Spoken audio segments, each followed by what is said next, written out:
Esse é um cápsula e nós vamos falar agora das negociações da anistia, que aparentemente tem a bênção de Eduardo Bolsonaro e do Paulo Figueiredo e, por conseguinte, do Trump também, né? O Eduardo Bolsonaro e o Paulo Figueiredo estiveram na Casa Branca há poucos dias atrás e certamente levaram essas propostas que estão circulando de anistia, e eles têm colocar a posição aqui que, uma vez feita a anistia, aprovada a anistia, que há a possibilidade de se negociar, sim, a diminuição de tarifas para o Brasil lá nos Estados Unidos, o que é de interesse de todo mundo, né? Todo mundo no Brasil ganha tendo mais comércio com os Estados Unidos. Vamos falar sobre esse assunto aqui e também sobre as movimentações para o 7 de setembro. O 7 de setembro é agora, domingo, depois de amanhã. Eu vou estar lá em Copacabana, 11 horas da manhã, no posto 5, ali na Avenida Atlântica, ali em frente ao posto 5. Vou estar por ali. Quem quiser se encontrar, 11 horas em ponto, hein? Deu 11 horas, eu devo ir para outro lugar, procurar onde é que vai ficar a manifestação e coisa e tal. Bom, essa notícia foi sugerida por 123 de Oliveira 4, o Sr. Golob e várias outras pessoas. Obrigado aí ao pessoal que sugeriu notícias lá no nosso site, no visãolibertaria.com. E obrigado a você que está assistindo o nosso vídeo. Se você gosta do nosso conteúdo, por favor, deixe o seu like e se inscreva aqui no canal, né? Pois bem, a gente sabe que a negociação da anistia está rolando aqui no Brasil, inclusive com pessoas do STF, inclusive com o Senado também, mesmo que, mas o Alcolumbre está dizendo que não vai votar, mas o cara da CCJ do Senado está falando que não vai votar, mas o Lula falou que vai vetar, mas o Alexandre de Moraes falou que não que é inconstitucional e coisa e tal. Mas como eu falei para vocês, se o Congresso, né, tiver do lado certo e o resto do STF também, a gente consegue aprovar essa anistia e aparentemente essa é a saída para a nossa crise institucional neste momento, né? Agora, a questão toda é que anistia que será aprovada. Então, o Eduardo Bolsonaro deu apoio ao projeto de anistia que está sendo negociado, inclusive com o Tarcísio. Ele evitou críticas ao Tarcísio aqui no post dele, mas ele deu um recado, tá? Eduardo manda recado à ala do PL que defende anistia sem ex-presidente. Parece que saiu uma matéria aí no Jornal Brasileiro dizendo que existe uma ala do PL que quer anistia, mas que acha que é melhor fazer anistia sem o Bolsonaro, fazer anistia só para o pessoal do 8 de janeiro e tirar o Bolsonaro fora, que dessa forma seria mais fácil de aprovar a anistia. Ou seja, é basicamente aquela anistia do Alcolumbre, né, que ele está querendo fazer uma anistia muito levinha, com redução de pena e não sei o que lá e coisa e tal, e já teria negociado com o STF, a gente falou sobre isso ontem. O Eduardo Bolsonaro falou que, olha só, esquece isso daí, não vai ter anistia. Não, assim, qual anistia que eles vão aprovar? Ninguém sabe, mas se for aprovada uma anistia que não envolva Bolsonaro, as sanções vão continuar do mesmo jeito, não vai ter nenhuma solução com os Estados Unidos, né? E aqui, ó, tá aqui, ó, essa foi foi a CNN que falou aqui, ó. A ala do PL defende Jair Bolsonaro fora da anistia. Apuração da analista política Juliana Lopes, da CNN Arana, revela que um grupo dentro do partido acredita que a não inclusão do Bolsonaro pode facilitar a aprovação de projetos para beneficiar condenados pelos atos, né? O que é um absurdo completo, não tem lógica nenhuma isso daqui. Pode ter algum deputado do PL falando isso? Você sabe que o PL ele já tinha uma vida antes do Bolsonaro entrar para o PL, né? Então existem alguns deputados do PL que são altamente esquerdistas, na verdade, são muito poucos. É uma minoria, mas eles existem, né? Então certamente deve ser essa ala do PL que eles estão falando aqui e que não vai ter força nenhuma, né? Então tá aqui o recado do Eduardo Bolsonaro. Deixa eu falar com todas as letras para que vocês entendam bem. Eu sei que vocês querem tirar meu pai da anistia para poder chantagear ele e forçar ele a escolher o candidato que vocês querem emplacar.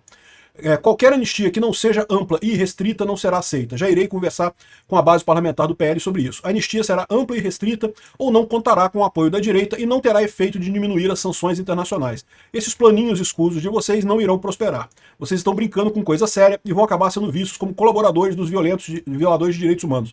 Ou seja, em última análise, vão acabar entrando na Magnitsky também, né? O Sorte falou aqui, deixou claro, né, apoiando o Eduardo Bolsonaro, o PL votará 100% pela anistia.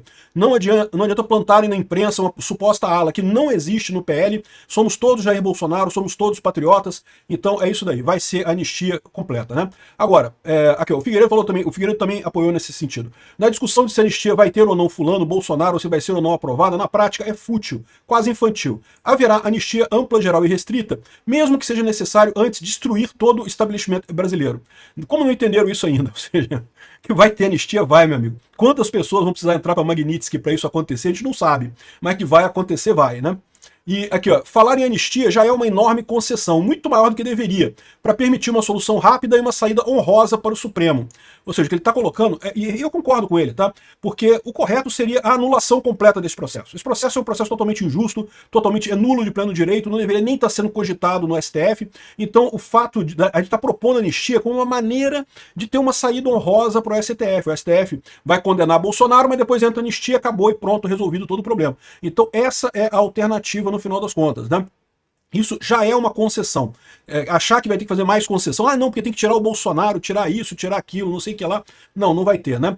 A enorme maioria das pessoas não cometeu crime algum que devesse ser anistiado. O certo era anular tudo e prender os responsáveis pela farsa, inclusive o Alexandre de Moraes. Eu concordo plenamente. Eu acredito que isso vai acabar acontecendo, tá? Mas num primeiro momento, para ter uma saída honrosa para o STF, para o governo Lula ter uma saída honrosa, beleza, se faz anistia e resolvido o problema no final das contas, né? Então essa é a situação. O que eu tiro disso daqui, que eu acho que é importante. O Paulo Figueiredo e o Eduardo Bolsonaro estão aceitando a anistia que está sendo discutida lá na Câmara, que é a anistia que foi proposta pelo Tarcísio. E como é que é essa anistia? Inclui Bolsonaro. O Bolsonaro não vai para a cadeia. Ele vai ser liberado. Só que ele ficaria inelegível, pelo menos na próxima eleição. Continuaria inelegível pelo TSE. Isso é o que aparentemente estão negociando por lá, né? Mas aquela dúvida que a gente tinha, se o Trump está de acordo com essa anistia, se o Eduardo Bolsonaro e o Paulo Figueiredo estão de acordo com essa anistia, agora já está respondido. Eles estão de acordo. A questão é passar agora a anistia por aqui, né? O Tarcísio fez até um vídeo muito bacana aqui, ó. A história já mostrou que a anistia e o perdão são os melhores remédios para pacificar o país. E ele lembra das várias anistias que houveram no país, justamente em situações em que houve muita polarização, muita briga e coisa e tal. O Juscelino fez anistia, o Getúlio Vargas fez anistia, um monte de gente fez anistia, né? Então, é a melhor maneira para seguir adiante, essa é a visão dele, né? É lógico, todo mundo sabe que esse processo é nulo de pleno direito, é um absurdo, sequer está sendo julgado, mas é a maneira de a gente encerrar esse assunto e seguir adiante, porque não interessa a ninguém continuar do jeito que está. E para isso é muito importante a manifestação no dia 7 de setembro, tá? O Nicolas falou aqui sobre o 7 de setembro, chamando o pessoal para ir no 7 de setembro nas ruas. O partido, o PL, também colocou aqui o aviso para 7 de setembro, todos juntos, né? E se você está com dúvida onde é o 7 de setembro na sua cidade, é no mesmo lugar e na mesma hora dos 3 de agosto, né? A última manifestação que teve no dia 3 de agosto, que foi um grande sucesso em várias cidades do Brasil. Então, aqui no Rio de Janeiro, é 10 horas da manhã, lá na Avenida Atlântica, lá em Copacabana. Eu vou chegar um pouquinho mais tarde, vou chegar às 11 horas no posto 5, como eu falei. Em São Paulo, 14 horas na Avenida Paulista. E assim vai, todas as cidades do Brasil. É basicamente o mesmo lugar que foi no dia 3 de agosto. Por que você não está vendo muitos anúncios de lugar e data dessas coisas? A minha visão é que provavelmente as redes sociais estão obedecendo o governo e suprimindo esses avisos, estão diminuindo o alcance desses avisos para que as pessoas não fiquem sabendo onde serão as manifestações, mas serão no mesmo lugar do dia 3 de agosto, né? Vamos ouvir aqui o vídeo do Nicolas Ferreira, que eu acho que é muito importante para ver o recado dele. Eu pensei em fazer um longo vídeo para te convencer a estar na rua no dia 7. Mas não vai ser preciso, porque é muito mais simples do que você imagina. E se eu te dissesse que faltam 30 manifestações para atingirmos o nosso objetivo, o que você faria? Provavelmente iria querer que toda semana tivesse uma, para ser mais rápida e assim atingir o nosso objetivo. Nós não sabemos quando sairemos vitoriosos, quando vamos conseguir mudar esse país, quando vamos derrotar o Moraes, quando vamos nos livrar dos corruptos e imorais dessa nação, ou até mesmo quando iremos vencer a esquerda. Mas um fato é, se continuarmos tentando, podemos vencer, mas se pararmos, a derrota é certa. Santo Agostinho diz que a esperança tem duas filhas lindas, a indignação e a coragem. A indignação nos ensina a não aceitar as coisas como estão e a coragem a mudá-las. Independentemente de qualquer situação, você possa fazer parte da mudança desse país. Se a gente for 1 milhão, lutaremos. Se formos 10 mil, lutaremos. Se formos 10, lutaremos. E se formos 1? Que esse 1 seja você. Porque a mudança sempre começa com alguém que se recusa a desistir. E esse alguém pode ser você. Porque a liberdade nunca foi obra dos covardes, mas do que tiveram coragem de ficar de pé quando todos preferiam se ajoelhar. No dia 7 de setembro, escreva a história do seu país. Então, bacana a mensagem do Nicolas Ferreira, subscreva a mensagem dele, muito bacana, e encontro vocês lá na Avenida Atlântica nesse domingo, hein?